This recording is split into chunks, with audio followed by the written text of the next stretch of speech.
প্রিয় শিক্ষার্থী বন্ধুরা, আশা করি সবাই ভালো আছেন, সুস্থ আছেন এবং নিরাপদে আছেন। বার কাউন্সিল পরীক্ষা প্রস্তুতি অনলাইন কোচিং এর batch 2 bar MCQ 2026 foundation batch solution of class test 11 অর্থাৎ দ্বিতীয় ব্যাচের কিন্তু এটা প্রথম ক্লাস টেস্ট। আর আপনারা জানেন যে আমি যে কোচিং সেন্টারটা রান করাই অনলাইনে, সেটা হচ্ছে শহীদুল ল ক্লাসেস। এই নামে আপনারা ইউটিউবে ভিডিও পান, অনেক সময় ফেসবুক পেজেও ভিডিও পান। ফেসবুক পেজে নিয়মিত ভিডিও দিই না, তবে ইউটিউবে নিয়মিত ভিডিও আসছে। আর যারা অনলাইনে ভর্তি হয়ে কোচিং করছেন তারা তো নিয়মিত সব ভিডিওর লিঙ্ক পান এবং ক্লাস টেস্টগুলো নিয়মিত হয়, ক্লাসগুলো হয়। আপনারা চেষ্টা করবেন নিয়মিত ক্লাস করার, ক্লাস টেস্টগুলো দেওয়ার। তাহলে আশা করি যে যারা প্রথমবার পরীক্ষা দিচ্ছেন তারা এক চান্সে পাশ করবেন এবং একাধিকবার যারা পরীক্ষা দিয়েও ব্যর্থ হয়েছেন তারা এবারই পাশ করবেন। এবারই পাশ করতে হবে, এই মানসিকতা নিয়ে পড়াশোনা আমরা এগিয়ে নিয়ে যাব। তো পেনাল কোড আমাদের কমপ্লিট হয়ে গেছে। পেনাল কোড থেকে দুইটা পরীক্ষা হয়েছে, দুইটা পরীক্ষার 50-50 100 নম্বরের পরীক্ষা হয়। তো সেই পরীক্ষায় কে কেমন করলেন খাতা দেখছি আমি। আর লিখিত পরীক্ষার যে নোট, সেই নোটের কাজের কারণে খাতা দেখতে ডিলে হয়েছে। লিখিত পরীক্ষার নোট দিয়ে দিলে এরপর থেকে খাতা যেদিন পরীক্ষা নেব পরের দিনে আশা করি রেজাল্টও পেয়ে যাবেন। আর সলিউশনও একদিন পরে বা সেই দিন রাত্রেই দিয়ে দিব। যেহেতু পরীক্ষা আসতে আরও দেরি আছে, তাই হয়তোবা একটু আমরা রিল্যাক্স মুডে আছি। কিন্তু পরীক্ষার যখন অ্যানাউন্সমেন্ট হয়ে যাবে এবং বুঝতে পারবো আসলে এবার পরীক্ষা হবে, অন্তত 2 মাস আগে কিন্তু আমরা খুব দ্রুত গতিতে এবং খুব গুরুত্বের সাথে আগাবো। দ্য পেনাল কোড 18 and 60 আমার নোটের পার্ট 1 থেকে 7, অর্থাৎ প্রথম থেকে ধারা 1 থেকে 318 পর্যন্ত এই সিলেবাস এই ক্লাস টেস্টের। পূর্ণ নম্বর হচ্ছে পূর্ণমান 50, সময় দিয়েছিলাম 35 মিনিট। এর মধ্যে ওই মার্কশিটে পরীক্ষা দিয়ে ছবি তুলে আমার নম্বরে পাঠাতে হয়, আপনারা পরীক্ষার নিয়মকানুন জানেন। প্রতিটি ভুল উত্তরের জন্য 0.25 নম্বর কর্তন করা হবে। এর অর্থ হচ্ছে যদি 4টা প্রশ্নের উত্তর ভুল করেন তাহলে প্রাপ্ত নম্বর অর্থাৎ অন্যান্য সঠিক উত্তরের জন্য যে নম্বর পেয়েছিলেন সেখান থেকে আবার নম্বর কাটা যাবে। 4টা ভুল করলে 1 নম্বর কাটা যায়। মানে যেটা ভুল করলেন সেটা তো নম্বর পেলেনই না, অন্য যেগুলো সঠিক হয়েছিল সেখান থেকে আপনার নম্বর কাটা যাবে। 1 নম্বর প্রশ্ন, পেনাল কোড এর কোন অধ্যায়ে রাষ্ট্রবিরোধী অপরাধ সম্পর্কিত বিধান রয়েছে? তো এটা হচ্ছে 6ষ্ঠ অধ্যায় আছে। এটা কোথায় পাবো? যে কোনো মূল বইয়ের সূচিপত্রে আপনি দেখতে পাবেন যে অধ্যায় ভিত্তিক সূচিপত্র থাকে। আর আমার নোটে খুব সুন্দর করে দেওয়া আছে বিন্যাস 1-এ অধ্যায়, কোন অধ্যায়ে কোন কোন ধারা আছে এই বিষয়গুলো। তো 6ষ্ঠ অধ্যায়ের মধ্যে কিন্তু আমরা, 6ষ্ঠ অধ্যায়ের নামই হচ্ছে রাষ্ট্রবিরোধী অপরাধ, অফেন্সেস এগেনস্ট দ্য স্টেট। দলিলের সংজ্ঞা আছে কোথায় পেনাল কোডের? দলিলের সংজ্ঞা কিন্তু সাক্ষ্য আইনেও আছে, দলিলের সংজ্ঞা কিন্তু এসআর অ্যাক্টেও আছে। তো এখানে পেনাল কোডের দলিলের সংখ্যা কত ধারায় আছে? দলিল খুবই গুরুত্বপূর্ণ একটি টপিক। তো দলিলের সংখ্যা আমাদের জানতে হবে। কত ধারায় আছে? 29 ধারায় আছে। এটা 29 ধারা থেকে প্রশ্ন। তারপরে পেনাল কোড অনুসারে nothing is said to be done or believe in good faith,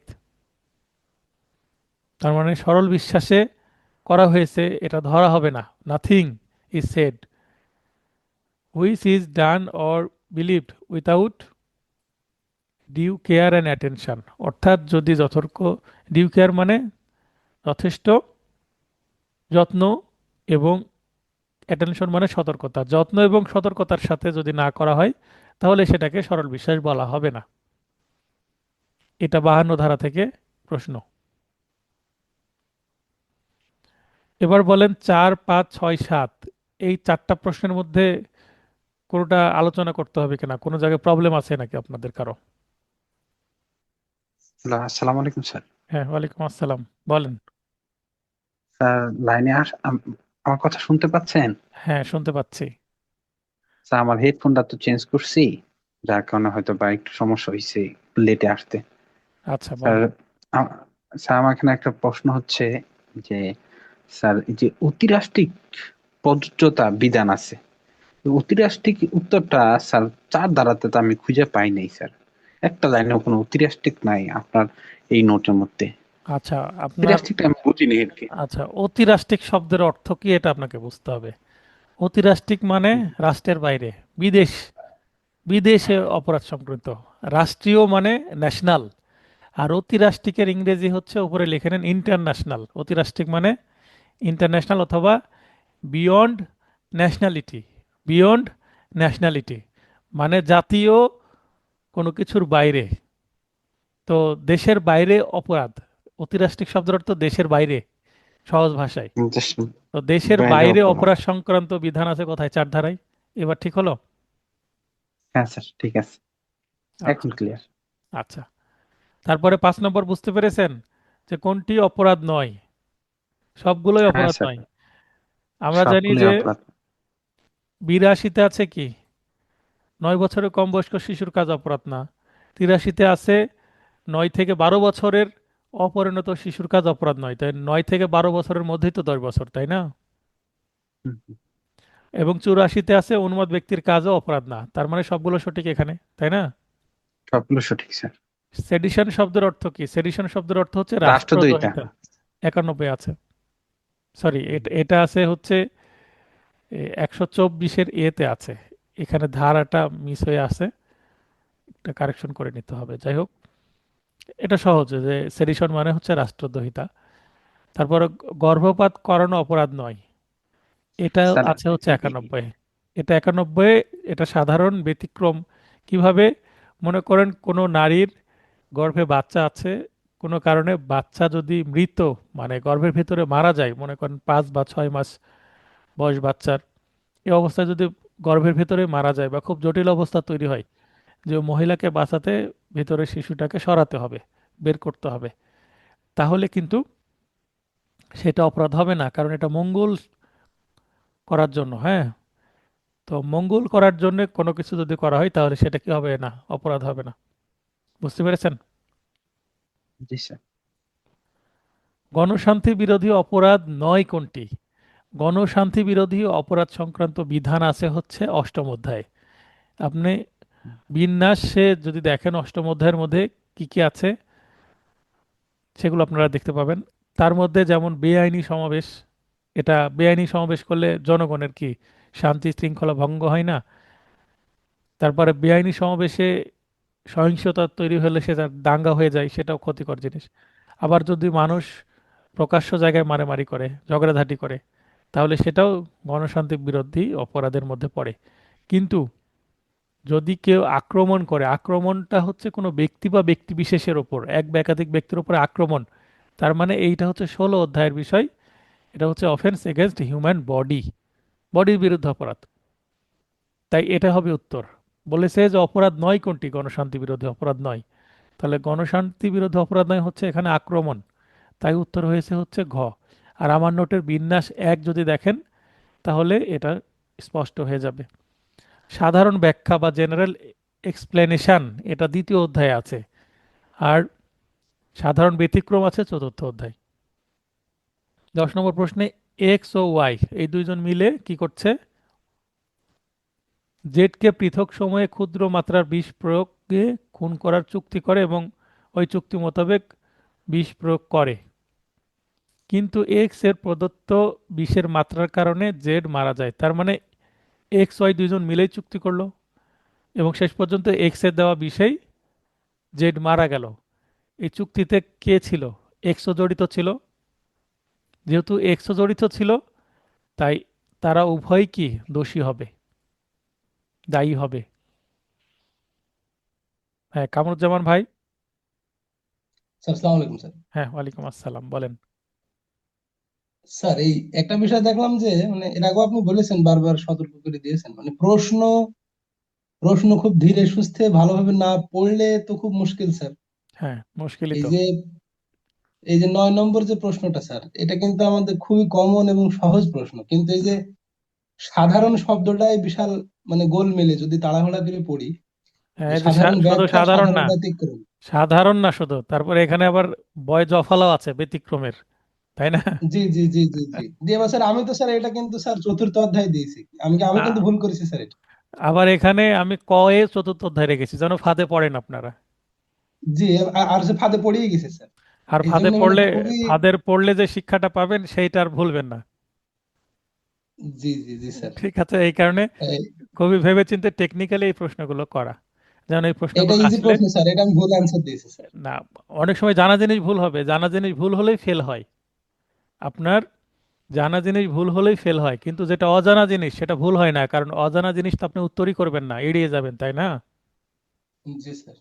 আপনার জানা জিনিস, আপনি মনে করেন যে সবই কমন, আপনি দ্রুত আনন্দের সাথে পরীক্ষা দিয়ে যাচ্ছেন, দিতে দিতে 90 95টা উত্তর করলেন, পরে মিলিয়ে দেখছেন যে এই ধরনের সিলি মিস্টেক্স হয়ে আছে, তখন দেখলেন যে আপনার 30টা ভুল। 30টা ভুল, জি তখন দেখা যাচ্ছে যে 50-এর নিচে নেমে আসছে নম্বর, তাই না? বিষয়টা এরকম হবে না? জি জি স্যার। তো এইভাবে আপনাকে সতর্ক হতে হবে।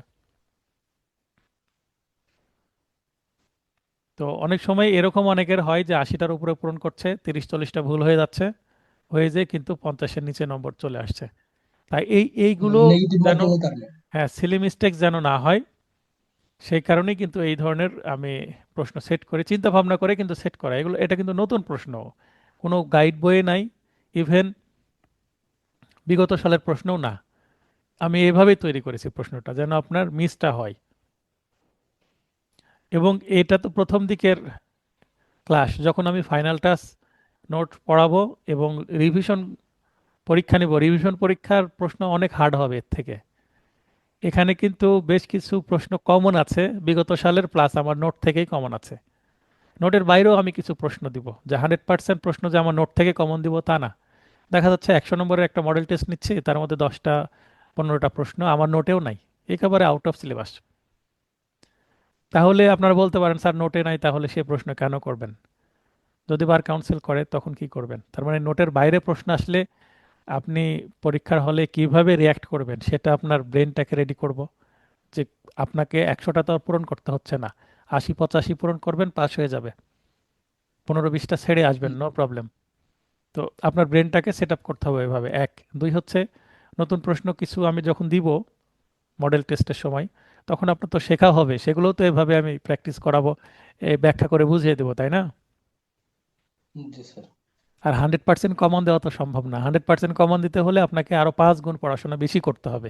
আমার নোট যত বড় আছে এরকম আরো 5টা নোট দিতে হবে, তার মানে কোনো কিছু বাদ দেওয়া যাবে না, তাহলে 100% কমন পাওয়ার একটা পসিবিলিটি আছে। তা আমাদের দরকার নাই তো, আমরা 5 গুণ কম পড়বো কিন্তু 80% মিনিমাম কমন পাবো, এরকম মেন্টালিটি নিয়ে আগাবো। আচ্ছা, রাইট অফ প্রাইভেট ডিফেন্স সম্পর্কিত বিধান কোথায় আছে? রাইট অফ প্রাইভেট ডিফেন্স হচ্ছে সাধারণ ব্যতিক্রমের মধ্যে আছে, যেটা 76 থেকে 106 এবং চতুর্থ অধ্যায়ে আছে, তাই না? জি এটাও বিন্যাস 1 পড়লে আমরা বুঝতে পারবো, এবং নোটটা একটু ভালোভাবে লক্ষ্য করলে বোঝা যায়। নোটে দেখবেন, এবার আপনাদের নোটটা প্রথমবারের মতো আমি যেটা করেছি, ফাউন্ডেশন নোট, নোটের বিন্যাসের মধ্যে তো অধ্যায় উল্লেখ করে দিয়েছি, অধ্যায়ের সাথে কত ধারা থেকে কত ধারা পর্যন্ত এবং অধ্যায়ের নাম কি সেটা বলে দিয়েছি। ইভেন যখন আমি সেটা ধারাভিত্তিক আলোচনা শুরু করলাম, part by part, part 1 part 2, কোনো অধ্যায় যখন শুরু হচ্ছে সঙ্গে সঙ্গে কিন্তু আমি বলে দিয়েছি এটা কততম অধ্যায় শুরু হলো এবং এই ধারার ব্যাপ্তি কি এবং এই অধ্যায়ের নাম কি। লক্ষ্য করেছেন কি? জি জি স্যার। তার মানে আপনাকে স্মরণ করে দেওয়া যেটা কোন অধ্যায় শুরু হলো বা কোন অধ্যায় পড়ছে। ইভেন যেমন 16 অধ্যায় এবং 17 অধ্যায় পড়ানোর সময় আমি যখন একটা অধ্যায় একটা ক্লাসে শেষ করতে পারিনি, একটা অধ্যায় শেষ করতে 2টা বা 3টা ক্লাস নিয়েছি, তখন কিন্তু আমি বারবার স্মরণ করে দিয়েছি এটা 16 অধ্যায় চলছে বা এটা 17 অধ্যায় চলছে, মনে পড়ছে কি? জি জি কেন? আপনাকে ব্রেনে রিকল করে দিচ্ছে যেন আপনি অধ্যায় কোনটা চলছে এটা ধরতে পারেন, এবং অধ্যায় ভিত্তিক প্রশ্ন আসলে যেন আপনাকে না আটকাতে পারে। আচ্ছা, 12, XY এর চলার পথে গর্ত করে মৃত্যুর ফাঁদ পেতে রাখাই, এই প্রশ্নটা থেকে আপনাদের আমি প্রশ্ন করব, এখনই প্রশ্ন করব, ভাইবার মতন। প্রশ্নটা ভালোভাবে আচ্ছা। বোঝার চেষ্টা করেন। এক্স ওয়াই এর চলার পথে গর্ত করে মৃত্যুর ফাঁদ পেতে রাখায় ওয়াই ওই ফাঁদে পড়ে আহত হয়ে মারা যায়। তার মানে এক্স অপরাধ করেছে কোনো না কোনো। এক্স একটা গর্ত করেছে, মনে করেন গর্ত করার পরে ওর উপরে কি রেখেছে, খড়কুটো দিয়ে ঢেকে রেখেছে, এবং যেন এই খড়কুটোর উপরে পা দিয়েছে ওয়াই, পা দিয়ে নিচে পড়ে গেছে গর্তে, যে আহত হয়ে মারা গেছে।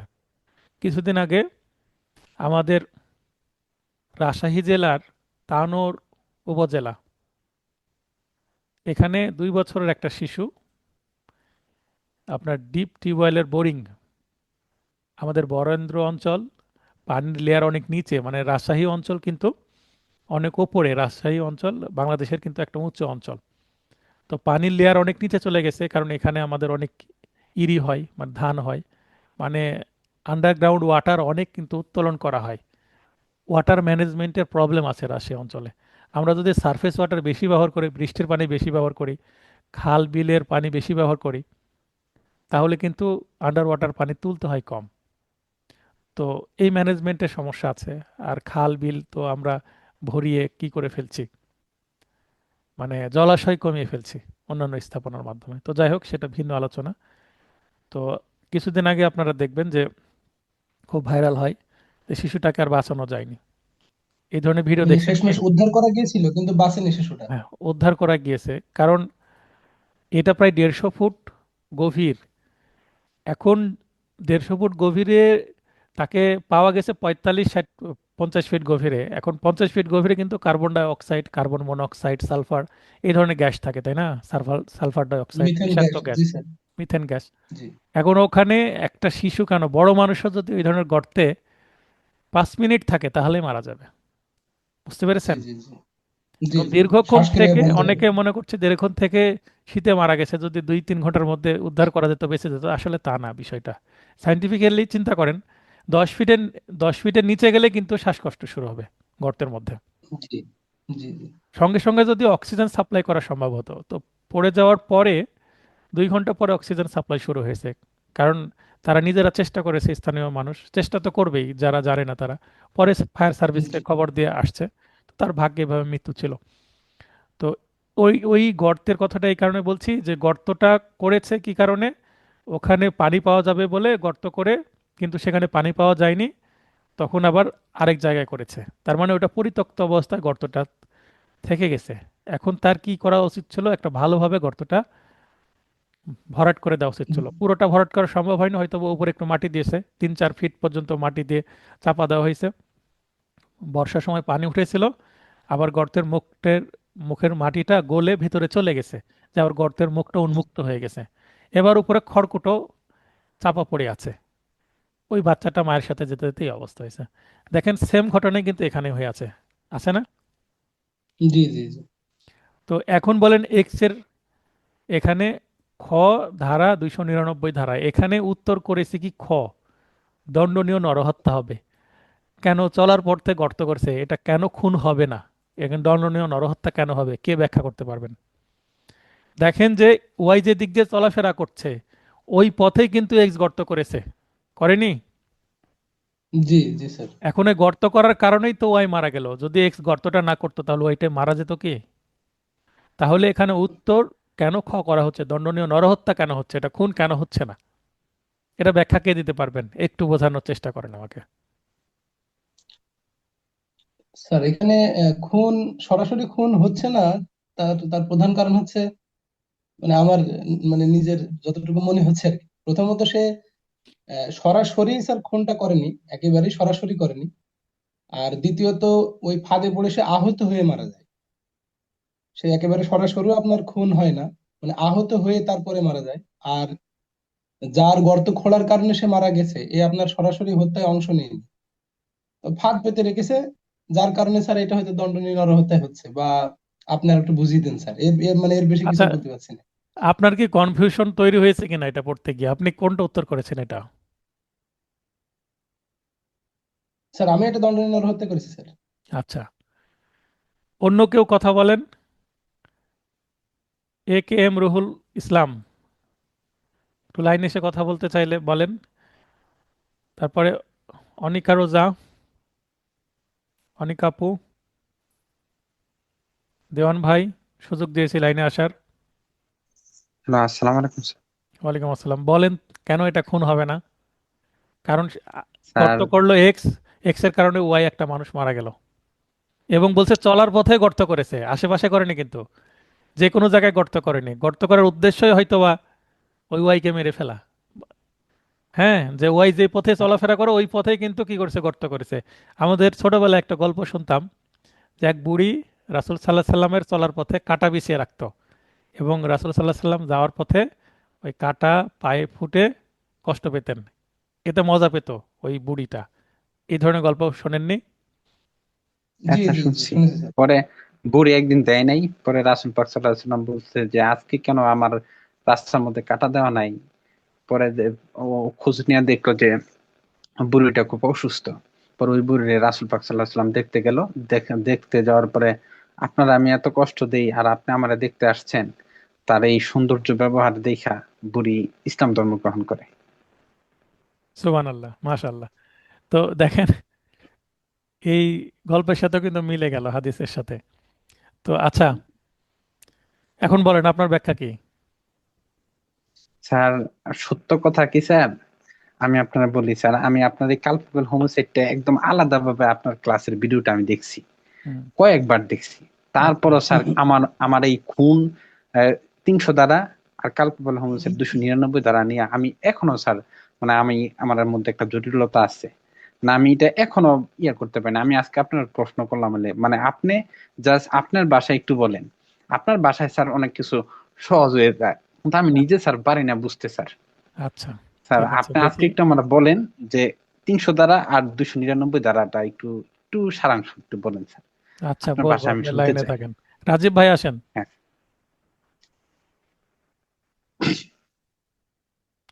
হাত উত্তোলন করলে আমি কিন্তু সঙ্গে সঙ্গে লাইন আসার সুযোগ দিই, এবং আমি এখান থেকে একটা ক্লিক দিয়ে আপনার স্ক্রিনে একটা লেখা চলে আসে। ওই লিখায় টাচ করলে কিন্তু আপনার কথা শুরু হবে, অথবা মাইকে টাচ একবার করলে হবে। হ্যাঁ, জি স্যার, রাজীব আসসালামু ভাই। আলাইকুম। হ্যাঁ, ওয়ালাইকুম আসসালাম, ভাই বলেন। স্যার, হ্যাঁ স্যার, আমি প্রথমে সরাসরি একটা কথা বলবো যে এটা 299 ধারায় স্পষ্টভাবে উল্লেখ আছে যে এই উদাহরণটা সরাসরি দণ্ডনীয় নরহত্যা।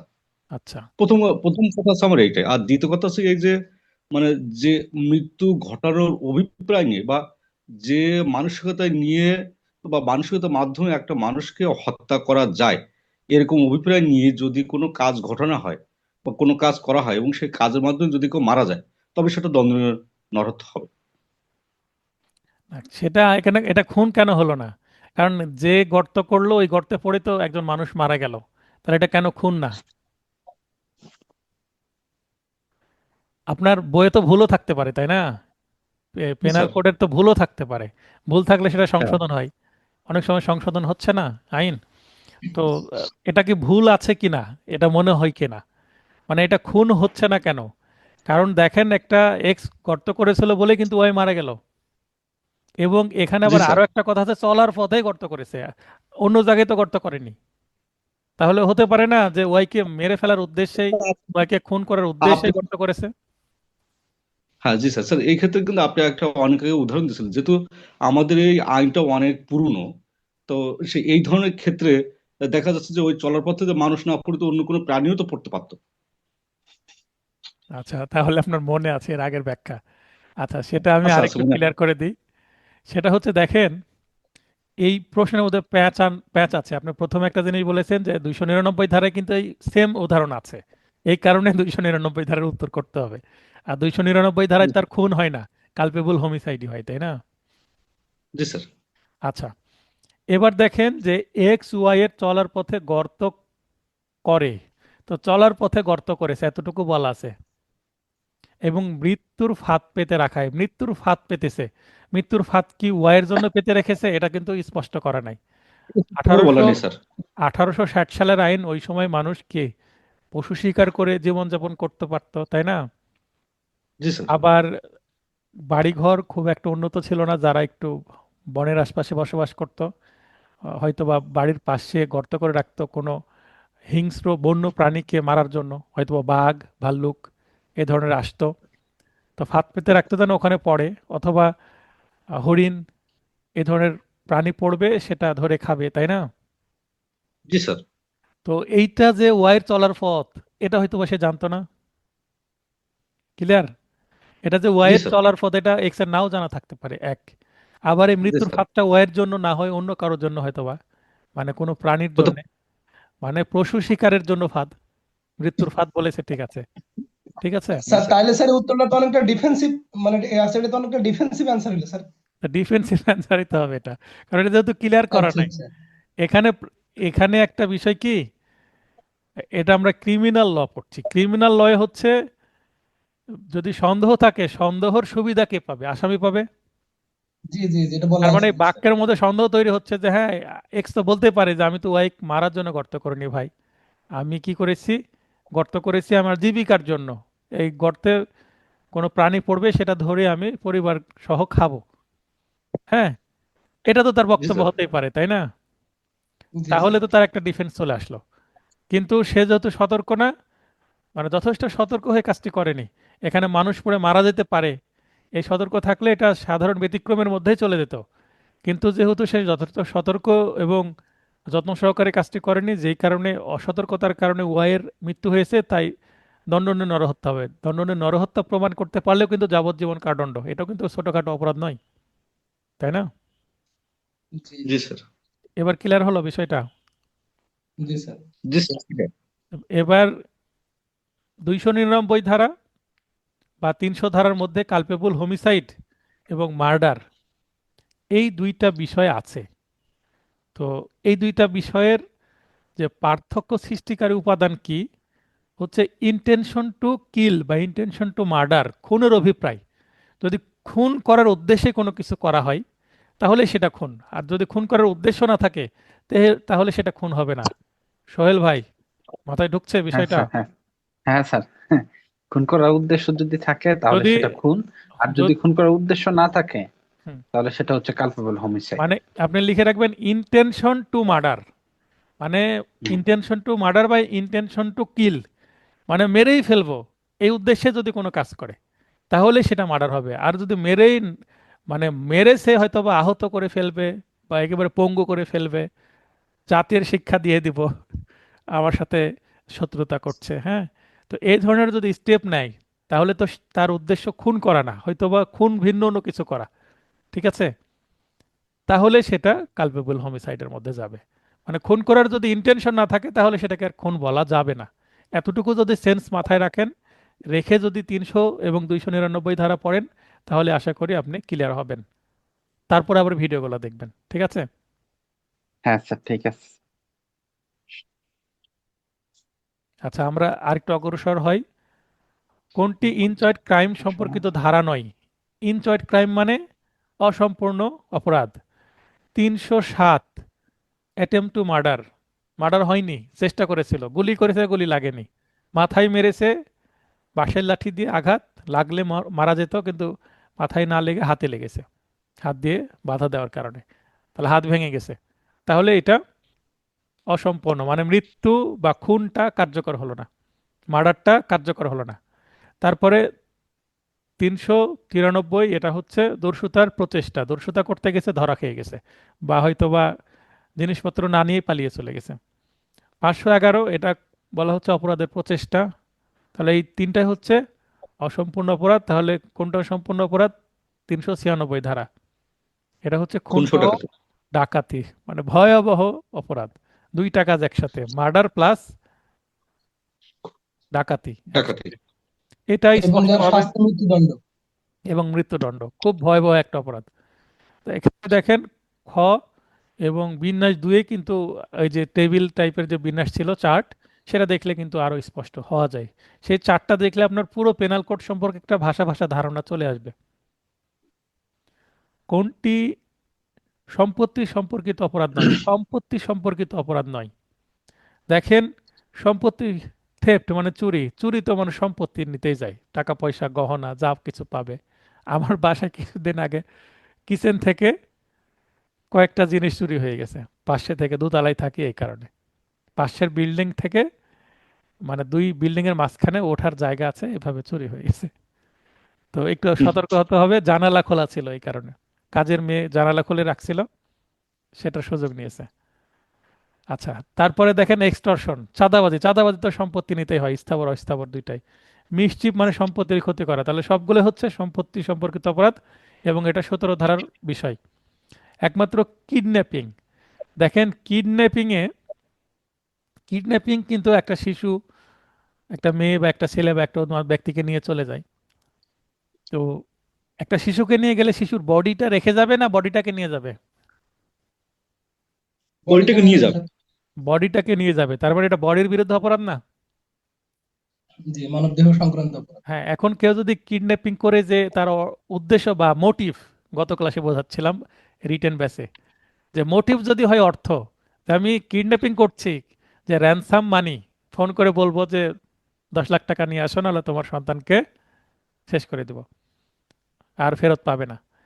তো এটা যদি র্যানসাম মানির উদ্দেশ্য হয়, কিন্তু এটা কি হবে? ওই সম্পত্তির বিরুদ্ধে অপরাধ না, এটা দেহের বিরুদ্ধে অপরাধ, কারণ ওই বাচ্চাটাকে নিয়ে গেছে মানে বাচ্চার দেহটাকে নিয়ে চলে গেছে, তাই। ক্লিয়ার? তো কিডন্যাপিং জি বলতে আমরা ধরে নিই যে টাকা পয়সা সংক্রান্তই তো বিষয়। কিডন্যাপিং মানুষ কেন করে? টাকার জন্যই তো করে, তাই না? তার মানে এই কারণে কনফিউশন হতে পারে। এই প্রশ্নটা ইতিপূর্বে কখনো হয়নি, আমি প্রশ্ন সেট করেছি, আমার মাথায় এসেছে, হয়তোবা বার কাউন্সিল প্রশ্ন সেট করতে পারে। সম্পত্তি সংক্রান্ত অপরাধসমূহ কোথায় আছে? 378 থেকে 462 বি। খুলনায় বসবাসরত একজন ইসরায়েলের নাগরিক। ইসরায়েলের নাগরিক দেওয়ার কারণ কি? ইসরায়েলের সাথে আমাদের কোনো ডিপ্লোম্যাটিক কানেকশন নাই, সম্পর্ক নাই, কূটনৈতিক সম্পর্ক নাই, মানে তাদের ওখানে আমাদের কোনো এম্বাসি নাই, এবং আমাদের এখানে ইসরায়েলের কোনো এম্বাসি নাই। তাদের সাথে আমাদের কি থাকতে পারে? বাণিজ্যিক সম্পর্ক থাকতে পারে, কিন্তু রাষ্ট্রের সাথে রাষ্ট্রের কোনো কূটনৈতিক সম্পর্ক নাই। তো এই কারণে মনে হতে পারে যে ইসরায়েলের নাগরিক বাংলাদেশে রংপুরে হত্যাকাণ্ড করলো, তো ইসরায়েলের নাগরিক হয়েছে, রংপুরে হত্যাকাণ্ড করলে তাকে কি ছেড়ে দিবে বাংলাদেশ? না স্যার। ছেড়ে দিবে না, তাই না? এখানে দেখেন, খুলনায় বসবাসরত একজন ইসরায়েলের নাগরিক ক রংপুরে একটি হত্যাকাণ্ড সংঘটিত করার জন্য খকে পরিচিত করে। এখন ইসরায়েলের নাগরিক বাংলাদেশে থেকে বসে করলো, ইসরায়েলে বসে করলো, না অন্য কোনো দেশে অবস্থান করে খয়ের সাথে যোগাযোগ করলো? খয়ের সাথে যোগাযোগ করে কি করছে? ককে খুন করতে হবে। হুম, না সরি, রংপুরে একটা হত্যাকাণ্ড করতে হবে। তাহলে এখানে ইসরায়েলের নাগরিকের নাম হচ্ছে ক, এবং প্ররোচনা দিচ্ছে কাকে? খকে, এবং একটা হত্যাকাণ্ড করতে হবে, কাকে মারতে হবে সেটা এখানে বলা নেই। তাহলে কয়ের বিচার করা যাবে কিনা? সে যেহেতু ইসরায়েলের নাগরিক, অনেকের মনে হতে পারে তাকে বিচার করা যাবে না, কিন্তু তাকে যদি বাংলাদেশে পাওয়া যায় অবশ্যই বিচার করা যাবে। তাই এখানে ক 2 ধারা বলা হচ্ছে কয়ের বিচার বাংলাদেশে করা যাবে না। কেন যাবে না? উত্তর হলো কারণ দেন সঠিক নয়, শেষে প্রশ্নের মধ্যে শেষে নয় আছে না? জি স্যার। প্রশ্নের মধ্যে নয় আছে, তাই বাংলাদেশে বিচার করা যাবে না, এটাই উত্তর হবে, কারণ অন্যান্যগুলো সঠিক হবে।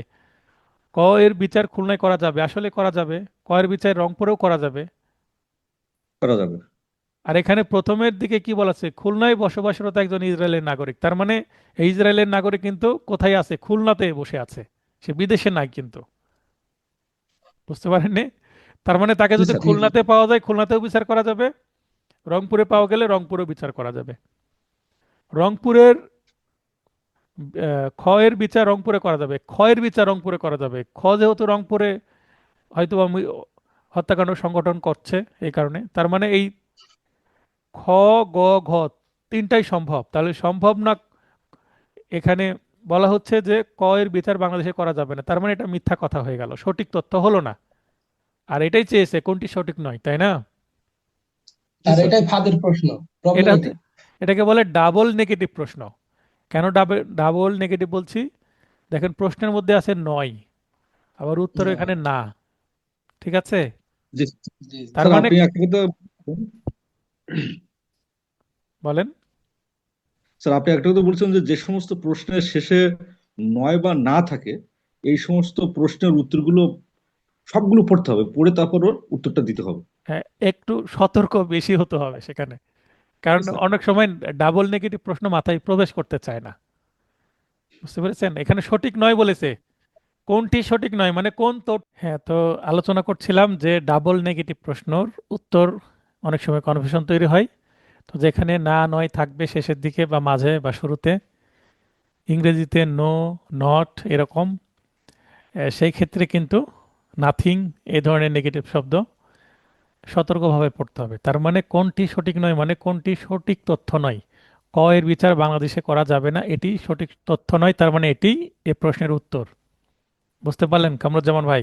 জি, জি স্যার। আচ্ছা, এই যে এই যে ক্লাস টেস্ট এর সমাধানের যে ব্যাখ্যা সহ লাইভ ক্লাস নিচ্ছি, এতে উপকার কি হবে, আদৌ উপকার হচ্ছে কিনা বলেন? না, হচ্ছে তো স্যার। যেগুলো একটু কনফিউশন ছিল বা হয়তো হবে না বলে এড়িয়ে গেছি, সেইগুলোর অ্যান্সার পেয়ে যাচ্ছে এখন, এবং সেগুলো মনে থাকবে মনে হচ্ছে আর কি। হ্যাঁ, এই আলোচনা আমি যেহেতু মূল ক্লাসে ধারাভিত্তিক আলোচনাগুলো করি এবং বিগত সালের এমসিকিউ গুলো আপনাদের পড়ার উদ্দেশ্যে ছেড়ে দিই। তো অনেকে পড়েন, অনেকে পড়েন না, অনেকে পড়লেও কিভাবে এমসিকিউ পরীক্ষার প্রশ্ন পড়তে হয়, কিভাবে উত্তর করতে হয়, এই টেকনিকগুলো ডেভেলপ করে না। তাই আমি নেক্সট যে তৃতীয় আইন শুরু করার আগে, ল 3 শুরু করার আগে আমি এমসিকিউ এই সমাধান যেগুলো আছে সেগুলো করে দিচ্ছি। তাহলে নেক্সট ক্লাস টেস্টগুলো আপনাদের ভালো হবে, তাই না? কারণ আমি জি স্যার। আপনাদেরকে এমসিকিউ প্রশ্নের উত্তর করার কিছু ফাঁদ, তারপরে কিছু কৌশল, কিছু বিষয়গুলো আপনাদের কাছে তুলে ধরছি। তাহলে আপনারা পড়বেন কি করে দেখবেন আমি অনেক কিছুই পড়ার সময় সব কিছু আবার রিড করছে না, কিছু কিছু এড়িয়ে যাচ্ছে। তো এই যে পড়ার টেকনিকগুলো ডেভেলপ করতে পারছেন আপনারা, এগুলো একটু দেখবেন। তার মানে প্রথমে প্রশ্ন ক্র্যাক করতে হয় বা প্রশ্ন ব্রেকডাউন করতে হয়, তারপরে তো উত্তর করতে হয়, তাই না? প্রশ্নটা বোঝার চেষ্টা করতে হয় আগে। জি স্যার। দেখেন এখানে the word servant of the state denotes all the officers or servant continued appointed or employed in Bangladesh by or under the authority of the dash। তাহলে সার্ভেন্ট অফ দ্য স্টেট বা রাষ্ট্রের কর্মচারী কারা? তাহলে এখানে appointed or employed মানে যাদেরকে নিয়োগ দেওয়া হয়, কে নিয়োগ দেয়? কে নিয়োগ দেয়? সরকার। বাই, বাই অর আন্ডার, কাদের আন্ডারে নিয়োগ হয়? The authority of. আমাদের দেশ বর্তমানে কি রাষ্ট্রপতি শাসিত সরকার, না ক্যাবিনেট বা মন্ত্রী পরিষদ শাসিত সরকার? আমাদের দেশ কি? মন্ত্রী পরিষদ স্যার, ক্যাবিনেট শাসিত সরকার। আমাদের ক্যাবিনেট বা মন্ত্রী পরিষদ শাসিত সরকার, মানে প্রধানমন্ত্রী হচ্ছে ক্ষমতার প্রধান, বা বর্তমানে যে সংশোধনী তার মানে প্রধানমন্ত্রী সকল ক্ষমতার উৎস হয়ে বসে আছেন। তা জি এই জি। যে আগামী 12 ফেব্রুয়ারিতে ভোট হওয়ার কথা যদি হয়, সেখানে জুলাই সনদ বাস্তবায়ন করার জন্য কি গণভোটের ব্যবস্থা আছে। সেখানে যদি ইয়েস বা হা ভোট দেওয়া হয়, তাহলে এই যে ক্ষমতা এককেন্দ্রিক বা কক্ষিগত হয়ে আছে প্রধানমন্ত্রীর হাতে, সেটা কিন্তু আর থাকবে না। ক্ষমতা কিন্তু বন্টন হয়ে যাবে, মানে একক ব্যক্তির হাতে ক্ষমতা গেলে ওই ব্যক্তির অনেক পাওয়ার হয়ে যায়, কাউকে গণে না, কিছু মনে করে না, অহংকারী হয়ে যায়, স্বেচ্ছাচারী হয়ে যায়, তাই না? আচ্ছা স্যার, আর যদি স্যার আপনারা নির্বাচনের সংখ্যাগরিষ্ঠতা পায়, যে স্যার নির্বাচিত দল যারা সরকার গঠন করবে, হ্যাঁ, হ্যাঁ। তারা যদি মনে করে স্যার ওগুলোর মানবো না, আমরা আগের গতানুগতিক ধারায় চলবো, সেই ক্ষেত্রে স্যার? আপনার ওই হা ভোটের দিলে কি হবে, সংবিধান কতটুকু পরিবর্তন হবে, বাংলাদেশের রাজনৈতিক ব্যবস্থায়, শাসন ব্যবস্থা কি কি পরিবর্তন হবে, এই বিষয়ে আমি ভিডিও নিয়ে আসবো। হ্যাঁ, পরিকল্পনা করেছি হ্যাঁ, ইতিপূর্বে মাঝে গত। একবার বলেছিলেন স্যার। হ্যাঁ, গতকালকে জুলাই আবার। সনদ এবং গণভোট নিয়ে একটা হ্যাঁ, আমি ভিডিও ভিডিও করে করব, ক্লাস আপনি রিসার্চ বলছেন। করছি, শুধু লিখিত নোট কমপ্লিট হয়ে গেল, এখন সেগুলোর আমি রিসার্চ করছি। তারপরে ওই যে ভোটের গাড়ি বের হয়েছে গতকাল থেকে, সেটা জি সচেতন জি হচ্ছে। তো আসলে যখন হা ভোটে আমরা দিব তখন আর জনগণের সেটা, ভোটে যারা নির্বাচিত হবে তাদের আর সেটা না করার সুযোগ থাকবে না, মানে এইভাবেই সেটা আচ্ছা। তৈরি করা আছে। তার মানে জনগণ চাচ্ছে সেটা করতে হবে, ঠিক আছে? যদি জি না, জি যদি না করে, হ্যাঁ ডিলে করে, তাহলে আবার আন্দোলন করবে না। বুঝতে পেরেছেন? ভোট হয়ে সরকার জি জি হয়ে জি গেল, তাহলে যারা জুলাইয়ের জন্য লড়াই করেছিল তারা তো আবার আন্দোলন করবে, করবে না? সেটা এবং যদি, এটা প্রতিশ্রুতি ভঙ্গ হবে, এবং এটা প্রতিশ্রুতি ভঙ্গ হবে। হ্যাঁ, এই প্রতিশ্রুতি কি, এটা ভোটের মাধ্যমে জনগণ যেটা চাচ্ছে সেটা যদি না করে, তাহলে জনগণের ম্যান্ডেট তো, জনগণের জি চাওয়া জি পাওয়া জি। পূরণ না হলে জনগণ সেটার বিরুদ্ধে চলে যাবে না? বুঝতে আবার পারেন নাই? রাস্তায় নামবে সবাই। আবার রাস্তায় নামবে। তার মানে না, এভাবে আপনার ক্যাবিনেটটা সেভাবে যদি দুই কক্ষ বিশিষ্ট আমাদের পার্লামেন্ট হয়ে যায়, একটা সিনেট এবং একটা রিপ্রেজেন্টেটিভ, যেটা জি অনেক দেশে আছে, তো ওইটা হয়ে গেলে ক্ষমতার দ্বিকেন্দ্রী মানে হয়ে গেল, এক জায়গায় থাকলো না, বন্টন হয়ে গেল, অনেকের হাতে ক্ষমতা চলে গেল। সংবিধান সংশোধন করা তখন সিনেটের সংখ্যাগরিষ্ঠ ভোট ছাড়া সম্ভব না। স্যার, এই নিয়ম পার্শ্ববর্তী দেশ ভারতেও আছে স্যার। হ্যাঁ, তো দেখা যাক, সেগুলো নিয়ে আমরা কথা হবে, আমরা ক্লাসে যাই। জি স্যার, জি স্যার। তো এখানে ক্যাবিনেট শাসিত সরকার আমাদের, এটা একটা বিষয়। তারপরেও সরকার মানে চলমান সরকারই কিন্তু কি দেয় সকল ব্যক্তিকে, সেটা রাষ্ট্রের নিয়োগ হোক দেয়। আর সরকারের কর্মচারী হোক, নিয়োগ দেয় কিন্তু সরকারি, তাই না? জি সরকার সারা রাষ্ট্র কিন্তু একটা এন্টিটি। রাষ্ট্র শব্দটা একটা এন্টিটি, একটা আইডিয়া। রাষ্ট্র তো কোনো মানুষ না, রাষ্ট্র একটা জি আইডিয়া, কিন্তু সরকার কিন্তু মানুষ। সরকার মানে মানুষ, মন্ত্রীরাই তো সরকার, তাই না? জি। মন্ত্রীরাই সরকার, তাহলে সরকার হচ্ছে মানুষ, তাহলে মানুষ তো নিয়োগ দেয়, মানুষের স্বাক্ষর ছাড়া কি নিয়োগ হয়? না, সেটাই স্যার। তো এটা এইভাবে কমন সেন্স দিলে বোঝা যাবে। তার মানে এখানে গভর্নমেন্ট, গভর্নমেন্ট মানে ক্যাবিনেট বা মন্ত্রী পরিষদকে গভর্নমেন্ট বলা হয়। তো সরকার, মানুষরাই মানুষদেরকে নিয়োগ দেয়, সেটা রাষ্ট্রীয় মানে সার্ভেন্ট অফ স্টেট হয় আর সার্ভেন্ট অফ গভর্নমেন্ট হোক, উভয় ক্ষেত্রে। জি উইল মূলত একটি ওসিয়ত। ওসিয়ত হচ্ছে আরবি শব্দ, ইংরেজি হচ্ছে উইল। তারপরে দেখেন আমি কতটুকু বাদ বাকি, আমি যেহেতু জানি সবগুলো আমার পড়া লাগছে না। তারপরে সক্রিয় অংশগ্রহণ সম্পর্কে কোথায় আছে? 34-এ আছে। আমরা গতকালকেও এটা বিষয়ে ডিটেলস পড়লাম লিখিত ব্যাচে। Joint liability. হ্যাঁ, জয়েন্ট লাইবিলিটির টপিকে, common intention, savings for president's prerogative. হ্যাঁ, তো প্রিরোগেটিভ বলতে একটু বাড়তি সুবিধা দেওয়া, একটু ক্ষমতার সঞ্চয় করে রাখা। কার আছে? প্রেসিডেন্টের আছে। তো প্রেসিডেন্টকে সম্মান দেওয়া, মর্যাদা দেওয়া, এটা 55 তে আছে। এগুলো ধারাভিত্তিক প্রশ্ন মুখস্থ রাখার বুদ্ধি কি শিখেছিলাম, প্যাটার্ন 1। আপনাকে হোমওয়ার্ক করতে হবে, গুরুত্বপূর্ণ ধারা লিখে তার পাশে লিখে রাখতে হবে। তো সেগুলো ফাইনাল টাচ নোটে থাকছে। আপাতত মুখস্থ বিদ্যায় মানে নজর না দিয়ে বোঝার চেষ্টা করবেন। ধারাভিত্তিক প্রশ্ন তো একটা ভুল হতে পারে, হোক, কিন্তু যেগুলো ধারাভিত্তিক প্রশ্ন না, তথ্যভিত্তিক প্রশ্ন, সেগুলো যেন ভুল না হয়। যে ক্ষেত্রে পেনাল কোড অনুসারে অর্থদণ্ডের বিধান থাকে, কিন্তু কত টাকা অর্থদণ্ড দেওয়া যাবে সে বিষয়ে কোনো উল্লেখ থাকে না। তার মানে 1500 উল্লেখ নাই, কত টাকা দিবে সেইটা, সেক্ষেত্রে সর্বোচ্চ অর্থদণ্ডের পরিমাণ কত, কত টাকা সর্বোচ্চ দেওয়া যাবে, কারণ সর্বোচ্চ কারাদণ্ডের কথা উল্লেখ থাকলেও অনেক সময় অর্থদণ্ড অথবা উভয়দণ্ড, তদুপরি অর্থদণ্ড, এই ধরনের ভাষা থাকে, তাই না?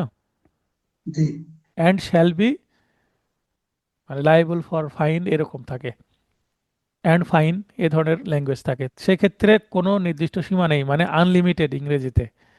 আর হচ্ছে অত্যাধিক হবে না। আনলিমিটেড তার মানে কি মানুষকে 100 কোটি টাকার ফাইন দিবে? সেটা তো সম্ভব না। তো এখানে খ উভয়, অত্যাধিকও হবে না, আবার কোনো নির্দিষ্ট সীমা নেই। তার মানে এখানে মামলার পরিস্থিতি, মামলার কি ধরনের অপরাধ করেছে এবং ওই অপরাধে কতটা ক্ষতিগ্রস্ত হয়েছে ভিকটিম, কতজন ভিকটিম ক্ষতিগ্রস্ত হয়েছে, অপরাধটা কতজন মিলে করেছে, এবং যে ব্যক্তি অপরাধ করেছে সে প্রথমবারের মতো করছে কিনা, না এর আগেও এই ধরনের অপরাধ করেছে, এবং যে ব্যক্তি অপরাধ করেছে তার সামর্থ্য কতটুকু দেওয়ার, সবকিছু মিলে কিন্তু ফাইন নির্ধারণ করা হয়। ঠিক আছে? জি। তাই এখানে গ হবে উত্তর, দুইটাই হবে, ক খ উভয়। তার মানে আপনি ক খ ইংরেজিতে আনলিমিটেড আর শ্যাল নট মানে নট এক্সেসিভ, এই দুইটা শব্দ মনে রাখতে হবে। এবং অনেক সময় একটা অপশনও উত্তর আসতে পারে, এখানে দুইটা অপশন উত্তর আছে। অনেক সময় দেখবেন যে ক খ উভয় বা সবগুলো, এই ধরনের অপশন থাকলে আপনাকে সতর্ক হতে হবে। ক খ উভয় মানে আপনাকে আরেকবার পড়তে হবে ক খ, আসলে এটা উভয় হবে কিনা, মানে গ উত্তর হবে কিনা এটা চেক করার জন্য ক খ আরেকবার পড়তে হবে আপনাকে।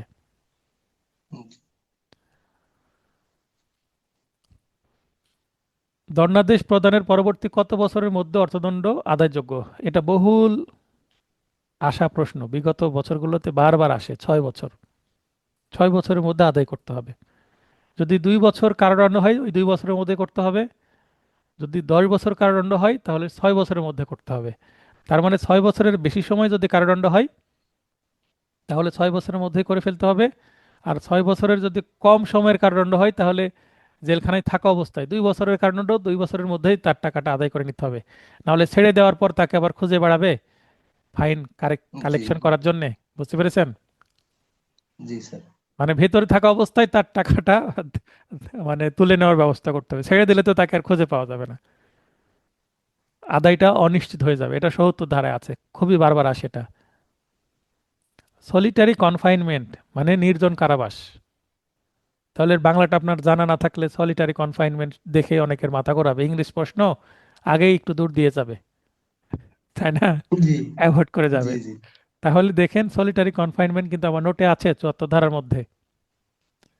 তাহলে সর্বোচ্চ জি 14 দিন দেওয়া যায়, 2 সপ্তাহের বেশি দেওয়া যায় না একটানা। অভ্যাসগতভাবে যে চুরি সংগঠিত করে তার সর্বোচ্চ সাজা কত হতে পারে? আমরা চুরির সংজ্ঞা পাই 378 ধারায়। 379, 80, 81 এবং 82 ধারায় যথাক্রমে 3 বছর, 7 বছর, 7 বছর এবং 10 বছরের সাজার বিধান আছে সংশ্লিষ্ট ধারাগুলোতে। কিন্তু কিন্তু 75 ধারায় কি আছে?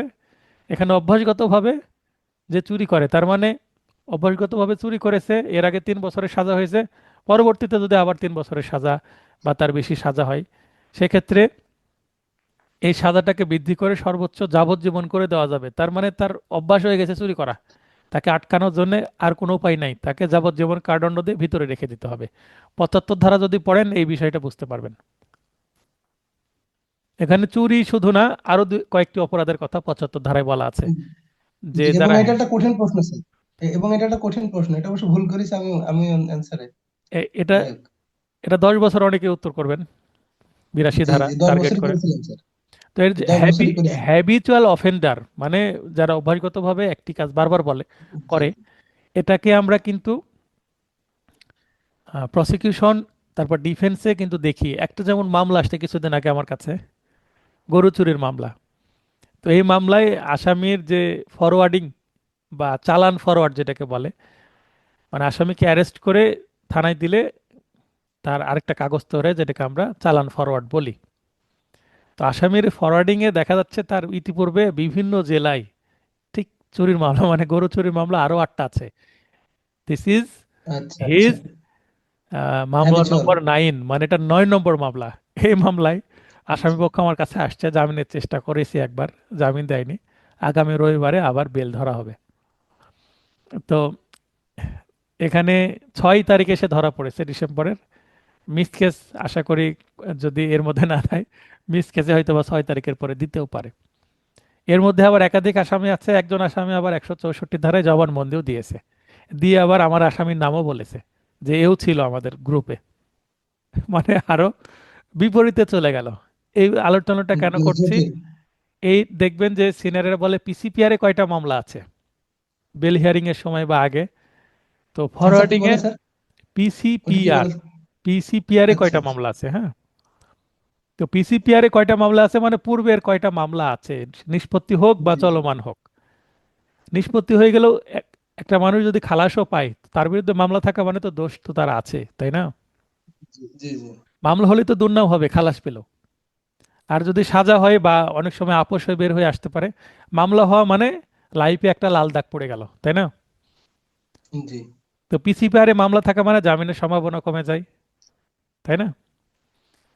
তো এই যে পিসিপিআর এ মামলা থাকার কারণে তার আগে সাজা আছে কিনা দেখবে, এবং থাকলে তার যাবজ্জীবন কারাদণ্ড হতে পারে। তখন আর ওই 10 বছর না, ম্যাক্সিমাম লাইফ তাকে থাকতে হবে ভিতরে। এটা কিন্তু ইতিপূর্বে কখনো আসেনি, এটা আমার নলেজে এসেছে। 75 ধারা এই ধরনের একটা প্রশ্ন করা যায়, আমার স্টুডেন্টদেরকে শিখিয়ে রাখি যেন এই ধরনের বিষয় বার কাউন্সিলের মাথাও তো আসতে পারে যারা প্রশ্ন করবে জুডিশিয়ারি। তো যদি আসে আপনারা পারবেন, অথবা বাস্তবেও কাজে লাগতে পারবে। কোন প্রশ্ন করবে তাহলে সেটা এইসব তার প্রশ্নে স্যার আমরা এই অভ্যাসগতভাবে এই শব্দটার উপরেই নজর দেবো বেশি আর কি, তাইলে ভুল হওয়ার সম্ভাবনা কম। এটা, অথবা আর একটু ডিটেলে যদি আসে যে ইতিপূর্বে মামলায় তার 3 বছর সাজা হয়েছিল বা 5 বছর সাজা হয়েছিল, আচ্ছা সে আবার অপরাধ আচ্ছা। করেছে, ক নামে একজন ব্যক্তির নাম দিয়ে গল্প দিয়ে দিল, ঘটনাগত প্রশ্ন, জি প্রবলেমেটিক জি প্রশ্নের আকারে দিয়ে দিল। এটা কিন্তু রিটেনের জন্য গুরুত্বপূর্ণ 75 ধারা, তাই না? জি স্যার। পেনাল কোডের 89 ধারায় বর্ণিত সাধারণ ব্যতিক্রমের সুবিধা গ্রহণের ক্ষেত্রে কোনো অভিযুক্ত ব্যক্তি কয়টি ক্ষেত্রে বাধাগ্রস্ত হবে? দেখবেন এখানে 4টি ব্যতিক্রম আছে, মানে ব্যতিক্রমের ব্যতিক্রম 4টি আছে। ঠিক আছে, 89 ধারা যদি বের হুম, করেন আমার নোটে, তাহলে দেখতে পাবেন 4টি ব্যতিক্রম আছে। মানে মঙ্গলের স্বার্থে আমি কাজ করছি, করতে যে অমঙ্গল হয়ে গেল, মানে এটাকে বলে হিতে বিপরীত হয়ে গেল। ডাক্তার বাঁচানোর জন্য হার্টের অপারেশন করলো, কিন্তু অপারেশন সাকসেসফুল হলো না। ওটি থেকে বের হয়ে ডাক্তার বলছে সরি। ডাক্তার সরি বলার অর্থ কি? মানে অপারেশন সাকসেসফুল হয়নি, তাই না? জি স্যার। বাঁচানো সম্ভব হয়নি। তো এখন ডাক্তার যদি কোনো কারণে নেগলিজেন্স থাকে, বা ডাক্তার জেনে শুনে যে 100% মারা যাবে, অপারেশন করে লাভ নাই, এটা জানার পরও যদি অপারেশন করে, তার মানে তার মধ্যে অর্থ উপার্জনের একটা ইচ্ছা আছে, তাই না? তো জি এই ধরনের স্যার। কিছু বিষয় আছে। আবার দেখা যাচ্ছে যে তার মঙ্গল করার ইচ্ছা নাই, অপারেশন করছে ভিন্ন উদ্দেশ্যে, হয়তো বা অপর পক্ষ কোনো শত্রু পক্ষ এসে বলেছে যে আপনি অপারেশন করেন, করেও তাকে মেরে ফেলেন, ডাক্তার বিক্রয় হয়ে গেছে টাকার কাছে ঘুষ খেয়ে। এ ধরনের হতে পারে, সিনেমাতে আমরা দেখি ডাক্তারকে কিনে নিয়েছে, জি তাই না? জি বিশেষ করে যেই সিনেমাতে নায়ক বা কোনো প্রধান চরিত্র পাগলাগারদে থাকে, অনেক সময় ওই নায়কের শত্রুপক্ষ টাকা দিয়ে কিন্তু ভালো মানুষকে পাগল সাজিয়ে রাখে। পাগলাগারদে জি ভালো মানুষ গেলেও কিন্তু সে যতই চিল্লে বলে আমি পাগল না, সবাই তো বলে আমি পাগল না, কিন্তু ওখানে কিন্তু জি পরিস্থিতি খারাপ থাকে। তো এরকম হয় জি কিন্তু, তাই না? তো বিশেষ করে জি জি। পাগলাগারদে কোনো ভালো মানুষকেও কিন্তু প্রবেশ করিয়ে দেয়। অনেক ভালো মানুষ কিন্তু পাগলাগারদে বাস্তবেও কিন্তু থাকে। না, এরকম ইতিহাস আছে তো স্যার, সম্পত্তির কারণে তার নিজ পরিবারের লোকজনই তাকে মানসিক ডাক্তার দেখিয়ে পাগলা গারদে ঢুকিয়ে দিয়েছে স্যার, এরকম ঘটনা অনেক আছে। এরকম করে। আমাদের কাছেও মামলা আসে যে সে চুরি করে, বারবার চুরি করে, নেশাগ্রস্ত ব্যক্তি, গাঁজা খায়, হেরোইন খায়। তো বাবা বা মা তার নামে মামলা করে জেলখানায় ঢুকিয়ে দেয়। আবার 1 মাস এসে বাবা মা এসে কান্নাকাটি করে যে 1 মাস ছিল, এখন আমার ছেলেকে জামিন দেন। এরকম হয়। আচ্ছা, আমরা এগিয়ে যাই। তার মানে মঙ্গল করার উদ্দেশ্যে যদি হয়, সরল বিশ্বাস এবং মঙ্গল দুইটা শব্দের মধ্যে যদি কি থাকে, সন্দেহ থাকে, তাহলে কিন্তু এই যে 4টি ব্যতিক্রম আছে, তার মানে ব্যতিক্রমের ব্যতিক্রমের মধ্যে চলে যাবে, সুবিধা আর পাবে না। সাধারণ ব্যতিক্রম সমূহে অপরাধের কোন উপাদানটি অনুপস্থিত থাকে, মানে থাকে না, সেটা হচ্ছে মেন্স রিয়া, মানে গিলটি মাইন্ড। গিলটি মাইন্ড থাকে না বলে কিন্তু সেটা সাধারণ ব্যতিক্রমের মধ্যে চলে যায়। তাছাড়া একটা ক্রিয়া মানে কাজ হয়, অপরাধমূলক কাজ হয়, এই কাজের ফলে ভিকটিম ইনজুরি হয়, এগুলো হয়, হ্যাঁ। জি তো জি এখানে দেখেন 96 থেকে 106-এর মধ্যে আমার এমসিকিউ নোটে খুব সুন্দর বর্ণনা করা আছে, রিটেন নোটেও আছে, যে মেন্স রিয়া না থাকার কারণে সেটা সাধারণ ব্যতিক্রম বা রাইট অফ প্রাইভেট ডিফেন্সের আন্ডারে চলে যাচ্ছে।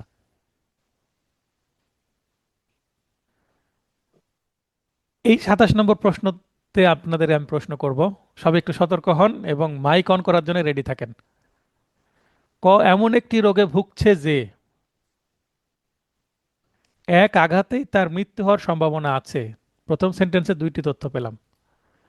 খ এই কথা না জেনে, খ এই কথা না জেনে, তার মানে এই যে যে অসুস্থ, তার বুকের মধ্যে মনে করেন হার্টে একটা রিং পড়ানো আছে, এবং হার্টের মধ্যে যদি একটা ঘুষি মারি, আমার হার্টে রিং নাই, আমার বুকে একটা ঘুষি মারলে হয়তো বা লাগবে, ব্যথা পাবো, হয়তো বা মারা যাব না, সুস্থ ইয়ং মানুষ।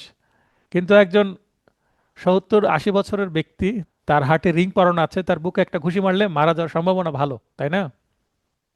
জি। এখন এ কথা জানে না যে ওই এর বুকে রিং পরানো আছে বা এমন একটা রোগে ভুগছে। আমি রিং পরানোর উদাহরণ দিচ্ছি, অন্যান্য অসুখও হতে পারে। এরপরে আরেকটি তথ্য, ক কে দৈহিক জখম করার অভিপ্রায়ে, তার মানে এখানে কি খুন করার অভিপ্রায় আছে? না, দৈহিক জখম করার অভিপ্রায়। দৈহিক জখম তার মানে হয় হার্ট করবে, সিম্পল হার্ট অথবা গুরুতর, গ্রিভিয়াস হ্যাঁ, হার্ট। গ্রিভিয়াস হার্ট, জি গুরুতর আঘাত বা সাধারণ আঘাত, যে কোনো একটা আঘাত করবে। তার মানে ওই 323, 24, 25, 26 এই ধরনের অপরাধ করবে। 302, 304 এই ধরনের অপরাধের তার কি নাই, ইচ্ছা নাই, ইন্টেনশন নাই। দেওয়ান সোহেল ভাই,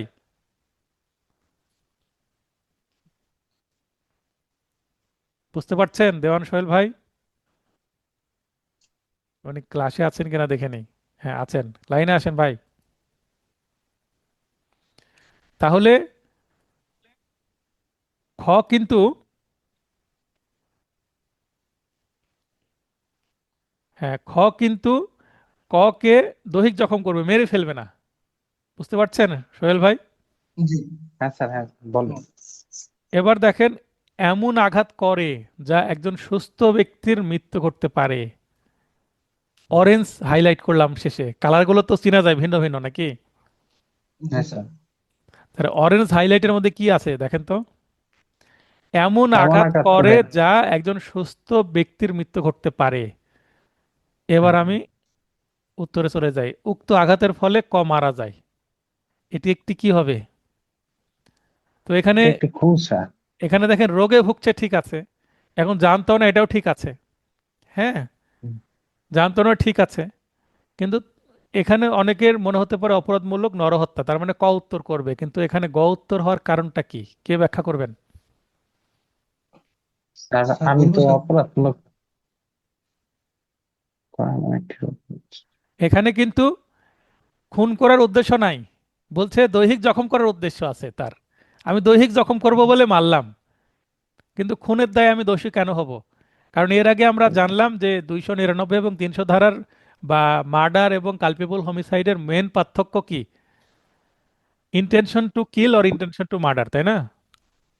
আচ্ছা। তো এখানে তো বলেই দিচ্ছে, যেটা আমি পিঙ্ক হাইলাইটেড করে রেখেছি, যে ইন্টেনশন নাই কিল করার, তারপরেও কিল বা মার্ডারের শাস্তি কেন হচ্ছে?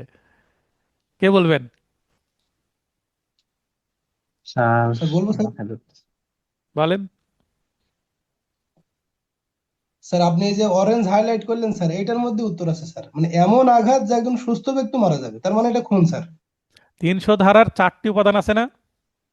জি 4টি উপাদানের মধ্যে একটা উপাদান, তার মানে আমি যদি এই যে প্রথমে ইয়েলো, তারপরে গ্রিন, ব্লু, পিঙ্ক, এগুলো সবকিছু যদি বাদ দিয়ে দিই, শুধু লাস্টের অরেঞ্জ এতটুকুই যদি পড়ি, তাহলেই কিন্তু উত্তর পারা সম্ভব। তার মানে আগে জি রোগের কথা বলল, না জেনে আপনাকে কনফিউজ করলো, এবং দেখা যাচ্ছে যে আপনাকে সময় কিল করছে এবং আপনার মাথার মধ্যে জড়তা তৈরি করছে, আপনাকে কনফিউজড করছে।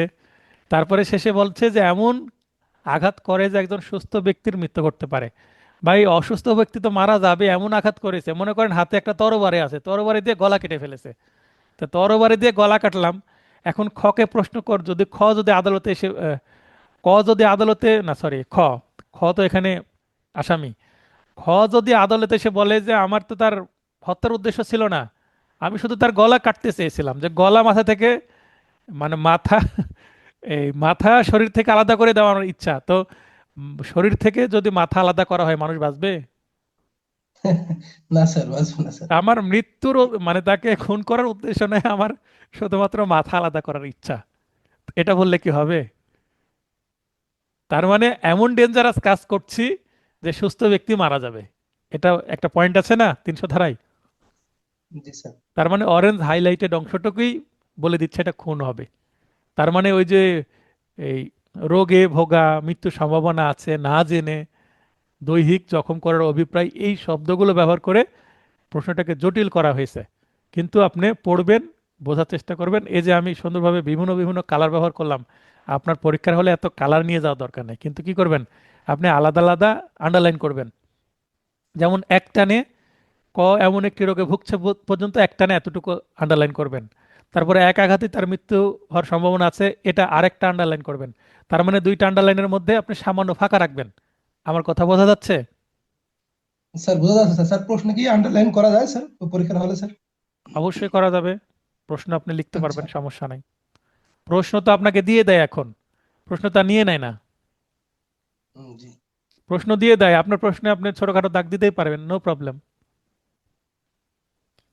ঠিক আছে, আপনি আন্ডারলাইন করলেন, আপনি আন্ডারলাইন করলেন, তাহলে আপনি বুঝতে পারবেন প্রশ্নের তথ্য ভাগ ভাগ হয়ে যাচ্ছে। আন্ডারলাইন করলে কি হয়, মাথায় প্রশ্ন প্রবেশ করে ভালো, তাই না?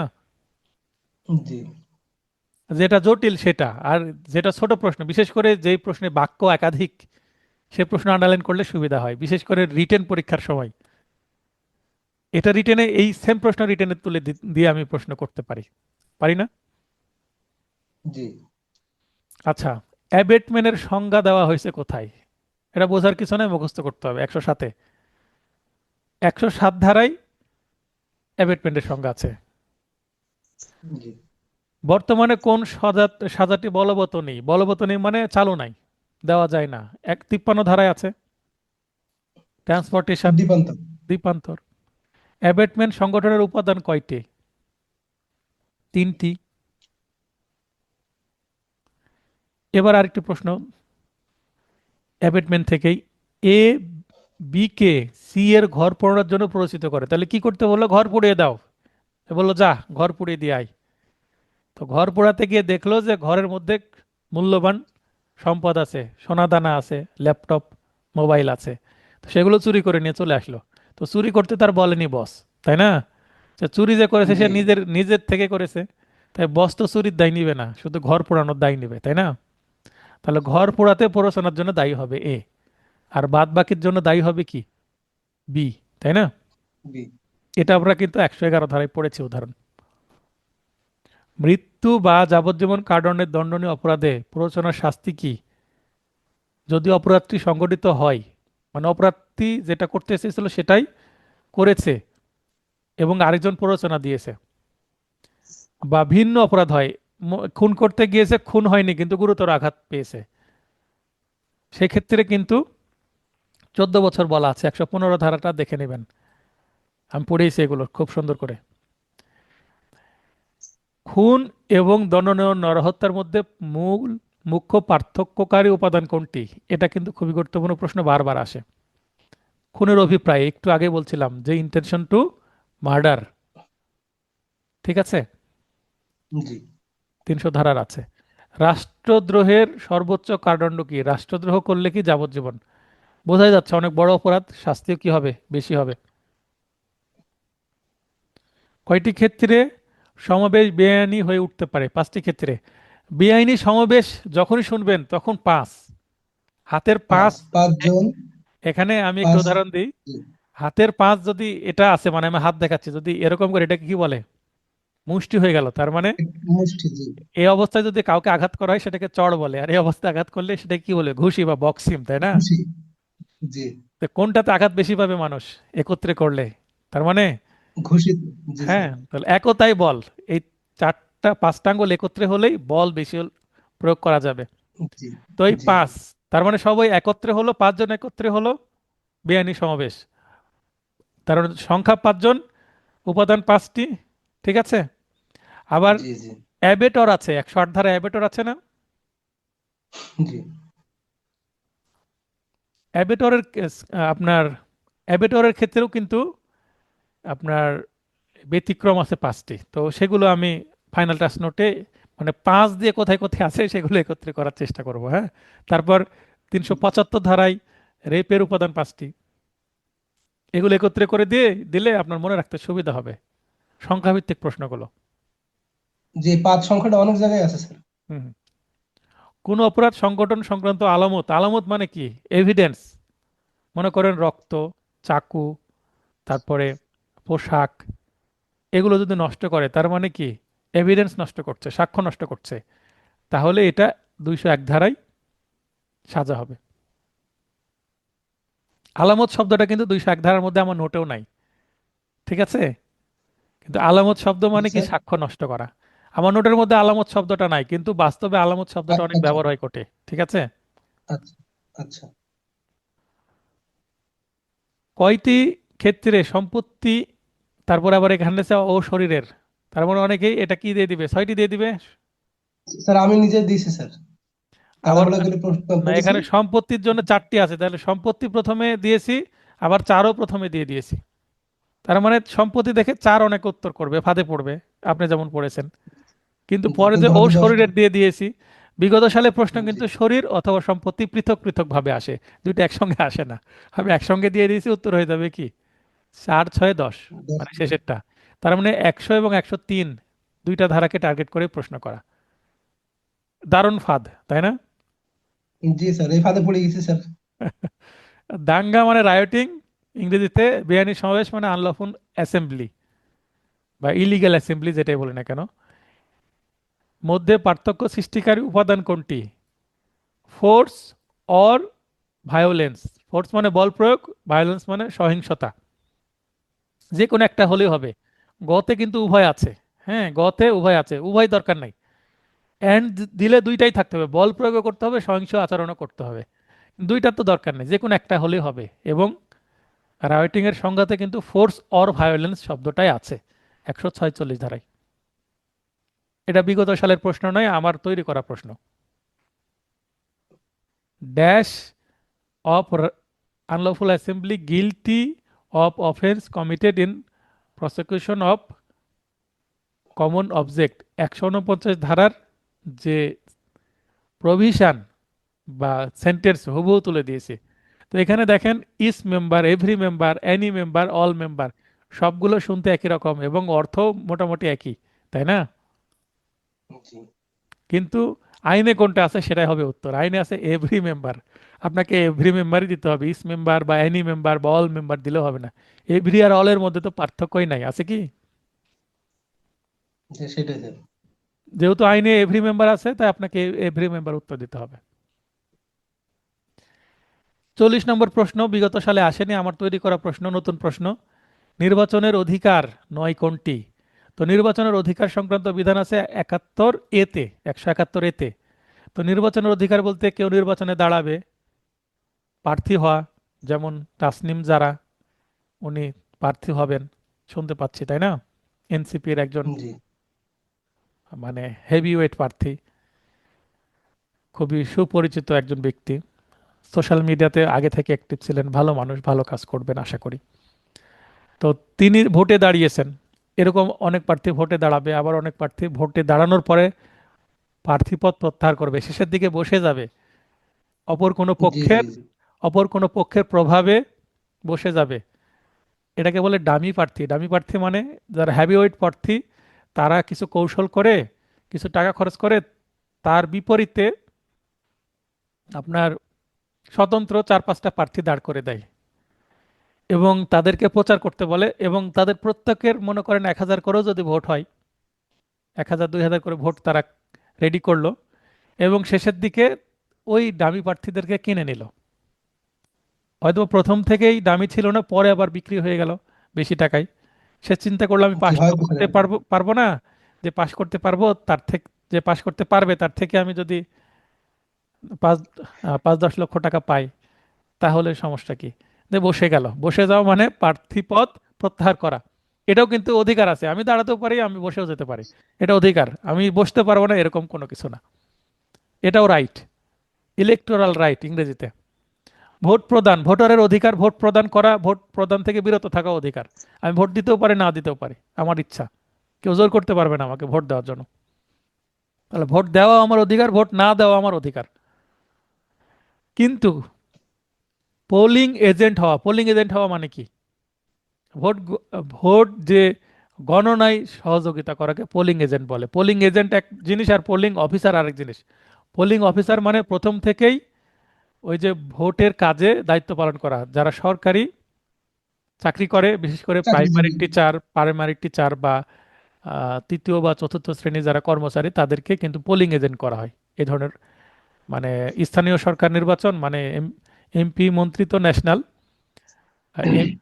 এমপি নির্বাচন হতে ন্যাশনাল বা জাতীয় নির্বাচন, আর স্থানীয় সরকার বলতে ওই যে চেয়ারম্যান, মেম্বার, এদের। তো যারা চাকরি করে তাদেরকে পোলিং অফিসার করা হয়। পোলিং এজেন্ট কারা? ওই প্রার্থীদের পক্ষে একজন ভিতরে প্রবেশ করে, তারা সঠিকভাবে গণনা হচ্ছে কিনা, ব্যালট পেপার আলাদা করা, গণনাতে হেল্প করতে সাহায্য করে, এবং স্বচ্ছ হচ্ছে কিনা সেটা দেখে। মানে যে প্রার্থীদের নিজস্ব প্রতিনিধি আর কি। হ্যাঁ, প্রার্থীদের প্রতিনিধি হচ্ছে পোলিং এজেন্ট। তো পোলিং এজেন্ট হওয়াটা কিন্তু নির্বাচনের অধিকার না, এটা বাইরে, এটা আমার বানানো প্রশ্ন। এবং এই যে আমি চতুর্থ অপশন দিয়েছি এটাও কিন্তু খুব টেকনিক্যাল অপশন দিয়েছি, তাই না? জি এবং স্যার। এই অপশনটাও কিন্তু ভোটের সাথে রিলেটেড, আমি কিন্তু একটা বানিয়ে অপশন দিলাম এবং সেটা যদি এটার সাথে খাপছাড়া হয়ে যায় তাহলে তো হবে না, তার মানে এটার সাথে মিলাতে হবে। এবং যেন এই অপশনটা দিয়ে আপনাকে কনফিউশন তৈরি করতে পারি, মনে হতে পারে এটাও তো ভোটের একটা অধিকার হতে পারে, তাই না? তাহলে এটা হবে উত্তর। অ্যাবেটর এর সংজ্ঞায় কয়টি ব্যাখ্যা উল্লেখ আছে? অ্যাবেটরের সংজ্ঞায় কয়টি ব্যাখ্যা আছে? পাঁচটি ব্যাখ্যা। একটু আগে আমি বললাম যে পাঁচ শব্দটা।